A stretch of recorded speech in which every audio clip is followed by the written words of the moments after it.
अस्सलाम वालेकुम defence lovers. Friends, defence updates में पाकिस्तान की हैवी इंडस्ट्रीज टेक्सला के एडवांस्ड आर्मर्ड फाइटिंग व्हीकल के लिए रिमोट वेपन स्टेशन के टेंडर से मुतालिक खबर पर बात करेंगे। पाक फिजाइया के एयर लॉन्ड क्रूज मिसाइल राज 2 में की गई चेंजेस और इसकी अकिंजी ड्रोन और J-10C पर मुमकिन इंटीग्रेशन को भी डिस्कस किया जाएगा। तुर्की की फ्रांस और इटली के मुश्तरका surface to air missile system program में वापसी के इम्कानात, टॉमाहाक क्रूज मिसाइल की मॉडर्नाइजेशन, यूनान की तरफ से एडिशनल रफाल की खरीदारी, तुर्की की सुपरसोनिक अनमैन्ड एरियल व्हीकल समेत दीगर बैनुल-अक़वामी दिफाई खबरें भी इस वीडियो में शामिल होंगी। So let's start.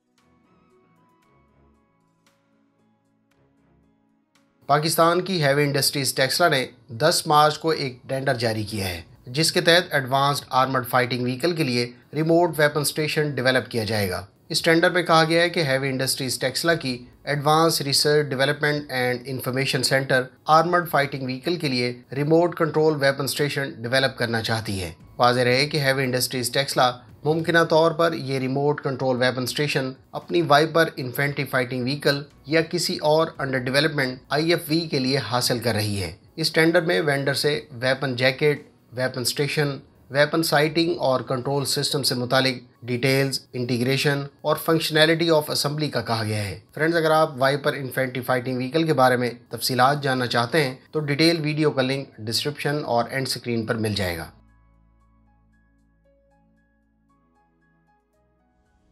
तुर्की के अटमाका एंटीशिप क्रूज मिसाइल को हालिया टेस्ट में नई सलाहियत के साथ टेस्ट किया गया है, जिसके तहत इस मिसाइल की पहले से अनाउंस्ड रेंज 220 किलोमीटर से बढ़ाकर अब 250 किलोमीटर कर दी गई है। हालिया तजर्बा इसके नेवल वर्जन पर किया गया है। तुर्की इसका सरफेस टू सरफेस वर्जन कारा अटमाका के नाम से पहले ही तैयार कर चुका है। ख्याल रहे कि इस मिसाइल को तुर्की बुनियादी तौर पर अपने अमरीकी साख्ता हारपून एंटीशिप क्रूज मिसाइल्स को रिप्लेस करने के लिए तैयार कर रहा है। फ्यूचर में मकामी इंजन की इस मिसाइल पर तनसीब से इसकी रेंज मजीद बढ़ाए जाने के कवी इम्कानात हैं। रॉकेटसान ने चंद दिन पहले ही इस मिसाइल के टेस्ट की कंप्लीशन और फुल रेट मैस प्रोडक्शन का ऐलान किया था। अगर आप तुर्की के मजीद वेपन्स के बारे में मालूमात जानना चाहते हैं तो हमारी मेड इन तुर्की वेपन्स की प्ले लिस्ट का लिंक एंड स्क्रीन पर मिल जाएगा।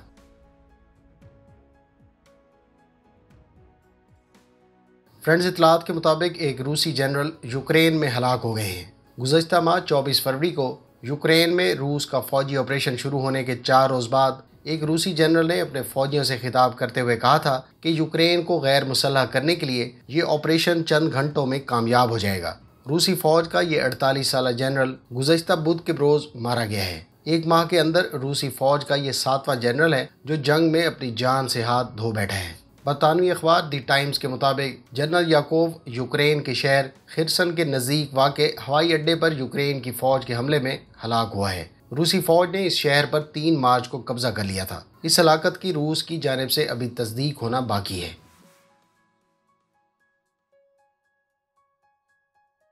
टॉमाहाक क्रूज मिसाइल के मॉडर्नाइज वर्जन के लिए नए गाइडेंस सिस्टम्स की इंटीग्रेशन की गर्ज से US नेवी ने रिथियोन को $40.4 मिलियन का कॉन्ट्रैक्ट अवार्ड किया है। ये मॉडिफिकेशन और इंटीग्रेशन कॉन्ट्रैक्ट टॉमाहाक के 29 लॉट 2 लो प्रोडक्शन मैरीटाइम स्ट्राइक मिसाइल्स के लिए की जाएंगी। रिथियोन इस प्रोजेक्ट पर काम अक्टूबर 2024 तक मुकम्मल करेगी। टॉमाहाक का ब्लॉक 4 मिसाइल टारगेट एरिया के ऊपर लोइटरिंग की सलाहियत रखता है ताकि इमर्जिंग टारगेट को रिस्पॉन्ड किया जा सके, लेकिन हालिया कॉन्ट्रैक्ट गालबन ब्लॉक 5 टॉमाहाक के हवाले से जारी किया गया है।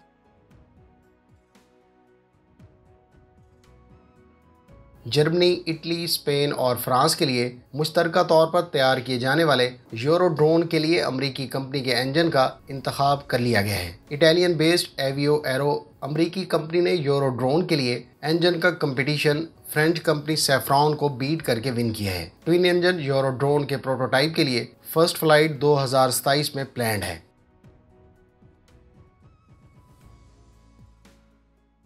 बहरीन ने ऐलान किया है कि वो अपने अमरीकी साख्ता M270 multiple launch rocket systems को अपग्रेड करेगा। इस मकसद के लिए बहरीन $170 मिलियन से जायद की खतीर रकम खर्च करेगा। ये कॉन्ट्रैक्ट अमरीकी कंपनी लॉकहीड मार्टिन को अवार्ड किया गया है। बहरीन ने इस माहे के तहत 9 M270 multiple launch rocket systems को A1 स्टैंडर्ड पर अपग्रेड करने का कहा है। इन अपग्रेड्स में नए इंजन और ट्रांसमिशन की तनसीब के अलावा डिजिटल कम्युनिकेशन सिस्टम्स और बेहतर इलेक्ट्रॉनिक डिस्ट्रीब्यूशन बॉक्स काबिल ज़िक्र हैं।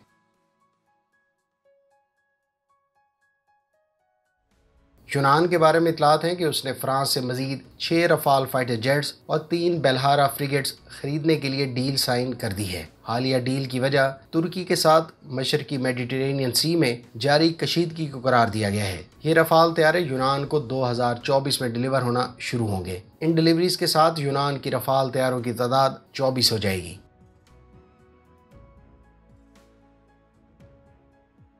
तुर्क सदर रजब तैयब एर्दोगान ने कहा है कि इटली और फ्रांस तुर्की के साथ मिलकर medium range surface to air missile defence system programme पर काम करेंगे। तुर्क सदर ने कहा है कि उन्होंने तुर्की की तरफ से SAM-T मिसाइल डिफेंस सिस्टम की एक्विजिशन से मुतालिक भी इटली के वजीर आज़म और फ्रांस के सदर से इस पॉसिबिलिटी पर बातचीत की है। याद रहे कि जनवरी 2018 में तुर्क कंपनी एसलसान और रॉकेटसान ने तुर्की के सदर के दौरे फ्रांस के दौरान यूरोसैम के लॉन्ग रेंज वर्जन पर इश्तराक से मुतालिक कॉन्ट्रैक्ट साइन किया था। इस प्रोजेक्ट की मुद्दत 18 माह तय हुई थी, लेकिन फ्रांस और तुर्की के सियासी इख्तलाफात को लेकर तुर्की अमली तौर पर इस प्रोजेक्ट से अलग हो गया था। हालिया नेटो समिट में तुर्क सदर ने फ्रांस के सदर और इटालियन वजीर आज़म से इस बारे में तफसीलन बातचीत की है।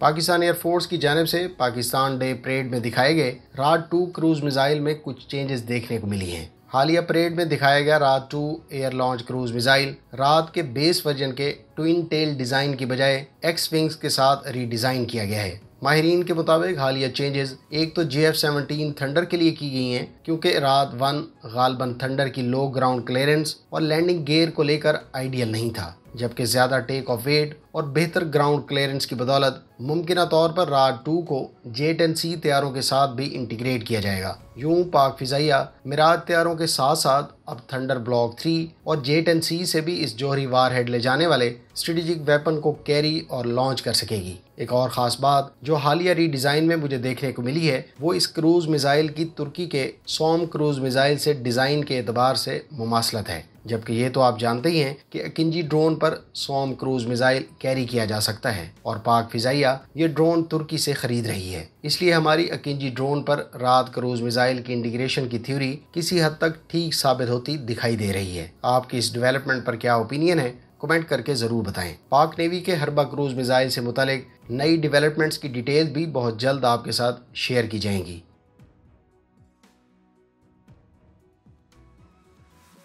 तुर्क एरोस्पेस इंडस्ट्रीज ने सुपरसोनिक अनमैन्ड एरियल व्हीकल मकामी वसाइल से तैयार कर ली है। इस सुपरसोनिक UAV को कई एयरक्राफ्ट्स और ड्रोन से भी लॉन्च किया जा सकता है। तुर्क एरोस्पेस इंडस्ट्रीज के मैगजीन में छपे हालिया आर्टिकल में कहा गया है कि company supersonic unmanned aerial vehicle पर काफ़ी अरसे से काम कर रही थी। इस UAV को बुनियादी तौर पर सिमसेक हाई स्पीड टारगेट ड्रोन पर बेस करके बनाया गया है, लेकिन ये सिमसेक से थिन और मिनी टर्बोजेट से पावर्ड है। इसका दूसरा प्रोटोटाइप इस साल जनवरी में तैयार किया गया था। अहम बात यह है कि इसको न सिर्फ एयरक्राफ्ट्स बल्कि मुख्तलिफ ड्रोन से भी लॉन्च किया जा सकेगा। इस सुपरसोनिक UAV को दुश्मन के खिलाफ कलीदी टास्क जैसा कि इलेक्ट्रॉनिक अटैक, इलेक्ट्रॉनिक सपोर्ट और सबसे अहम फर्जी हदफ के तौर पर दुश्मन की सरहद में भेजा जा सकता है। इन फीचर्स की बदौलत इस सुपरसोनिक UAV को दुश्मन के एयर डिफेंस सिस्टम्स और इलेक्ट्रॉनिक वारफेयर एलिमेंट्स के खिलाफ इस्तेमाल किया जा सकता है, यानी ये suppression of enemy air defence और destruction of enemy air defence role में इंतहाई मोहलिक हथियार साबित हो सकता है। फ्रेंड्स, ये थी आज की डिफेंस अपडेट्स। उम्मीद है इस वीडियो से आपकी मालूमात में इजाफा होगा। मिलते हैं नेक्स्ट वीडियो के साथ। अपनी दुआ में याद रखिएगा। अल्लाह हाफिज़। पाकिस्तान जिंदाबाद।